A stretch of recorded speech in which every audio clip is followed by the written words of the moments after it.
Praise the Lord. வார்த்தை வார்த்தையின்படிதான் வாழ்க்கை. மல்கியா 3:10. என் ஆலயத்தில் ஆகாரம் உண்டாயிருக்கும்படி தசம பாகங்களை எல்லாம் பண்டசாலையிலே கொண்டு வாருங்கள். ஆமென். இந்த நாள் எல்லாரும் நம்ம ஆசீர்வாதம் வேணும்னு எதிர்பார்ப்போம்.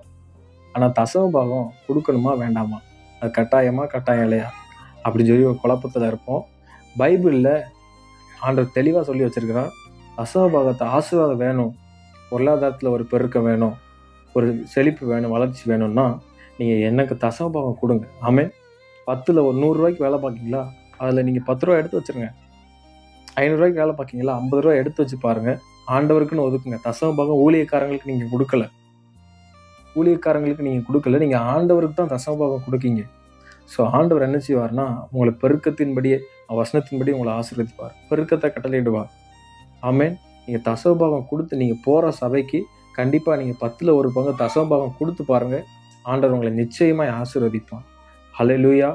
ஆமென் சொல்லுங்கள். தசம பாகம் என்பது கட்டாயம் அல்ல, ஆனால் அது நமக்கு ஆசீர்வாதம் வேணும்னா நம்ம வீட்டில் பஞ்சம் இல்லாமல், ஒரு நாளும் ஆகார குறைபாடு இல்லாமல் ஆண்டவர் நம்மளை நடத்தணும்னு சொன்னால் தசம பாகத்தை கொடுத்து பாருங்கள்.